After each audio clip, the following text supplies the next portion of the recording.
नमस्कार दोस्तों। कई साल पहले मैंने एक लाइन पढ़ी थी। उसका मेरी ज़िंदगी में बहुत बड़ा रोल है। आज भी उसका असर है और आज भी मैं उसे अपने ध्यान में रखता हूँ। मैं अपने शब्दों में आपको समझाता हूँ कि वो लाइन क्या है।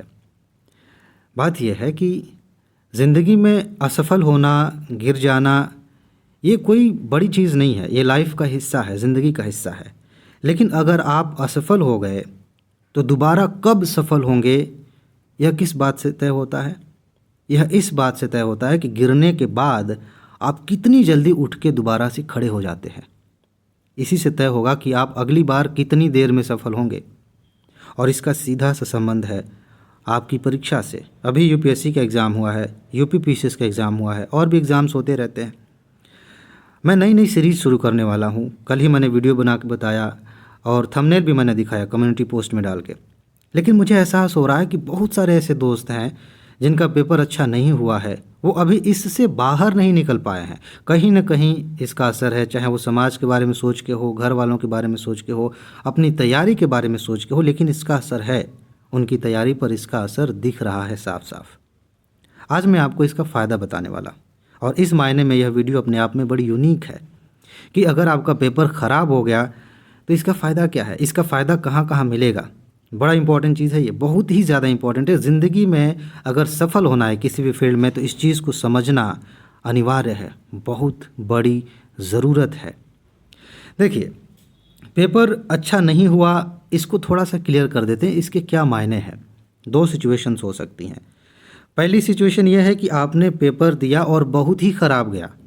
ठीक है, मान लेते हैं यूपीएससी का एग्ज़ाम दिया, 100 क्वेश्चंस थे और आपने मुश्किल से 20-30 क्वेश्चन किए हैं सही। अटेम्प्ट तो हो सकता है कि आपने सारे किए हों, लेकिन जब माइनस मार्किंग वगैरह देख रहे हैं तो पता चल रहा है 20, 30, 40 इसके नीचे ही आ रहा है।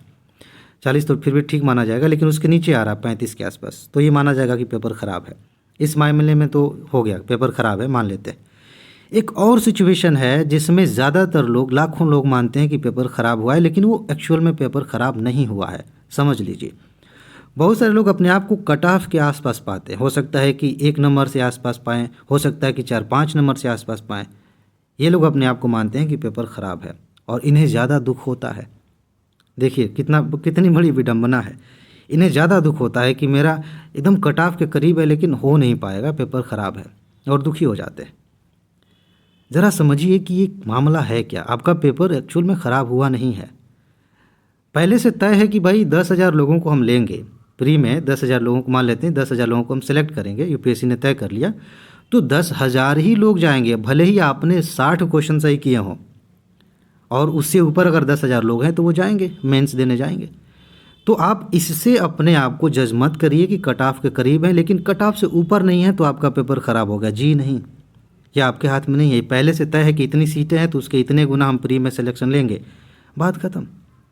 आप ये देखिए कि आपने बेहतर किया है, आप कट ऑफ के पास पहुँचे हैं, अगली बार और बेहतर होगा।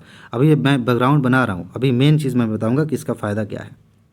तो एक चीज़ ये है, आपने अंतर समझ लिया।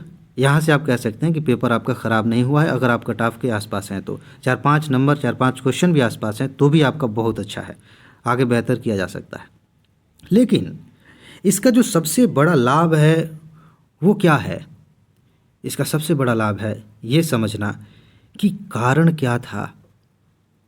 हम फेल हो जाते हैं, अच्छा पेपर नहीं होता और थोड़ा बहुत रोना गाना होगा, थोड़ा सा इमोशनल ड्रामा चलेगा अपने ही दिमाग में, और कुछ दिनों बाद हम पुराने पैटर्न पे वापस आ जाते हैं तैयारी करने के लिए। नहीं, इतना बड़ा मौका है, इसको ऐसे ही जाने दिया।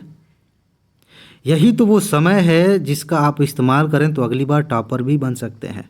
और इस्तेमाल कैसे करना है मैं बता रहा हूँ। पेपर ख़राब हुआ है, इसके क्या क्या कारण हो सकते हैं। अगर इसका सही और सटीक उत्तर आपके पास है तो मान के चलिए कि अगली बार आपकी बहुत अच्छी रैंक आएगी। और अगर इसका जवाब आपके पास नहीं है तो फिर समझ लीजिए कि भीड़ का हिस्सा है। इस बात की कोई गारंटी नहीं है कि अगले साल अच्छा एग्ज़ाम जाएगा। और इसका जवाब खोजना कोई बड़ी बात नहीं है, मैं खुद बता सकता हूँ। 2-4 ऑप्शन दे रहा हूँ, आपका उसी में से कोई एक ना एक होगा। पहला कारण ये हो सकता है कि आपकी तैयारी अच्छी नहीं थी, एक कारण हो सकता है। तो ये बड़ा ही अलग तरह का कारण है। ठीक है, आप तैयारी करेंगे बेहतर हो जाएगा। लेकिन ज़्यादातर लोगों के साथ कोई और समस्या होती है कि एग्ज़ाम के दौरान वो हड़बड़ा गए, मानसिक तौर पे परेशान हो गए, क्वेश्चंस को ढंग से पढ़ नहीं पाए, समय को मैनेज कर नहीं पाए, नेगेटिव मार्किंग हो गई, ये कारण होते हैं। और इसीलिए एग्ज़ाम से पहले मैं लगातार वीडियो बना बनाकर इस तरह की बातें बता रहा था, और मैंने कहा भी कि मैं लाख बार कहूँ लेकिन कुछ ही लोगों पे इसका असर होगा।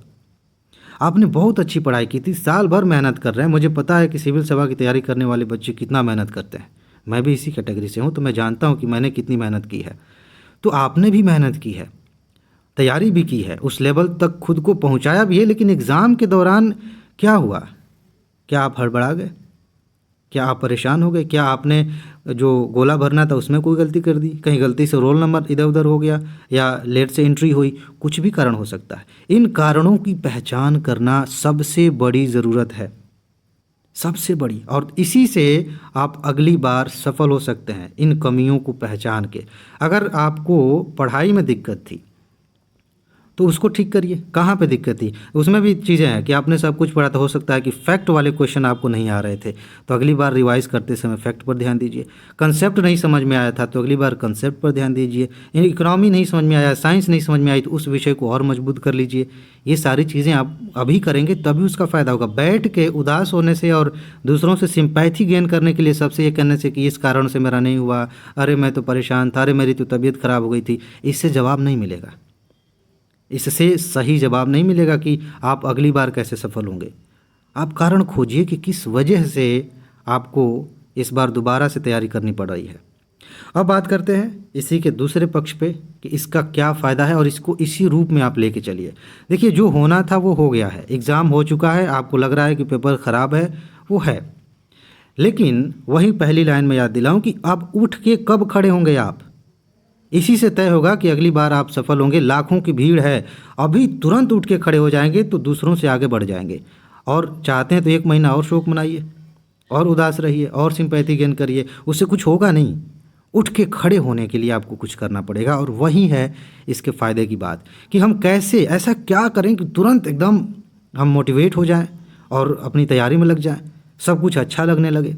यही तो हम चाहते हैं, दिल से आप यही चाहते हैं, लेकिन रास्ता नहीं मिल रहा। मैं आपको रास्ता बताता हूँ, और बड़ा ही अच्छा रास्ता है।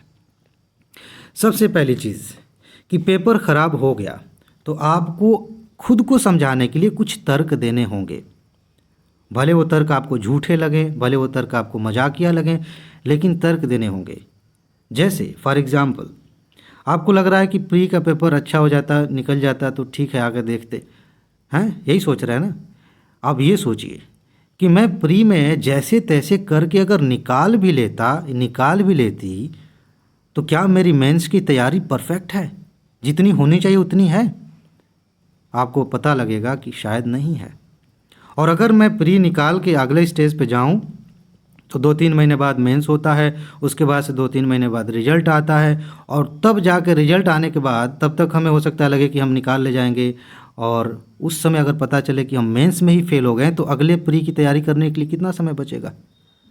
बहुत कम समय बचेगा। तो ये तर्क अपने आप को दे सकते हैं, क्योंकि इसके अलावा कोई दूसरा चारा नहीं है। हम तर्क इसलिए दे रहे हैं ताकि हम दोबारा से उठ के खड़े हो जाएं। अपने आप से कहिए, अच्छा हुआ प्री में फेल हो गए, कम से कम 1 साल का समय तो मिल गया कि प्री और मेंस इंटरव्यू सबकी तैयारी बढ़िया से कर सकते हैं। मेंस में जाकर फेल होते तो क्या करते? ये सबसे शानदार तरीका है अपने आप को दोबारा से खड़ा करने का। इसके अलावा और भी चीज़ें हैं, जैसे कि जो कारण आपने देखे, आप देख लीजिए।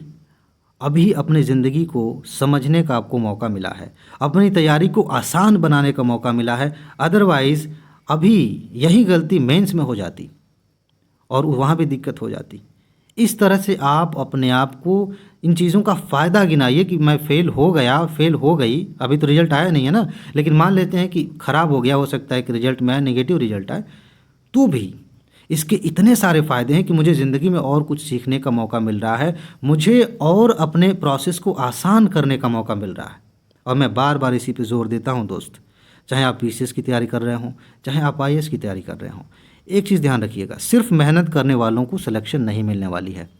चीज़ें बदल चुकी हैं, माहौल पूरी तरह से बदल गया है।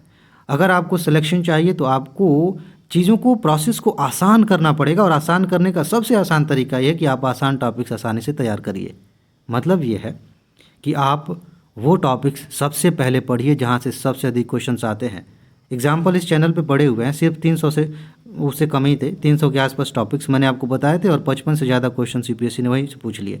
यूपीएससी में मेरे मामा जी नहीं बैठे हैं कि मैंने कह दिया मामा जी मैं टॉपिक्स ये दे रहा हूँ चैनल पे, यहीं से पूछना, ऐसा कुछ नहीं है। ऐसा पैटर्न है यूपीएससी का कि कुछ टॉपिक्स ऑलरेडी पहले से सबको वेल नोन है। हमारी गलती ये है कि हम जानते रहते हैं कि यहाँ से क्वेश्चन आएगा, इसके बावजूद नहीं पढ़ते। पता नहीं क्या बीमारी लगी हुई है।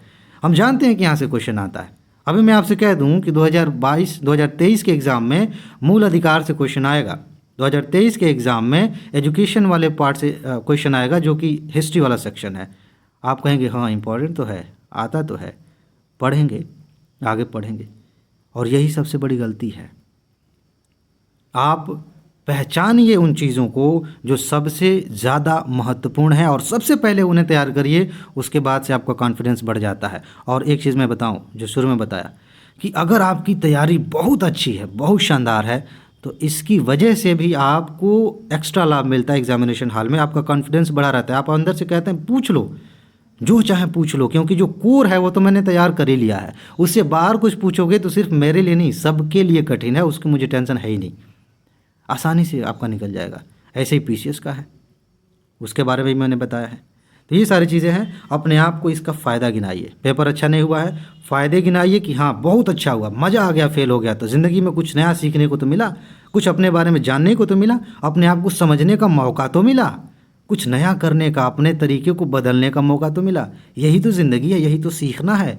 यही सारी चीज़ें हमें एक अच्छा सिविल सेवक बनाती हैं कि हम किस तरह से उतार चढ़ाव के साथ डील करते हैं।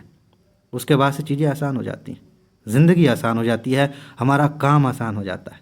ये मौका मिला है।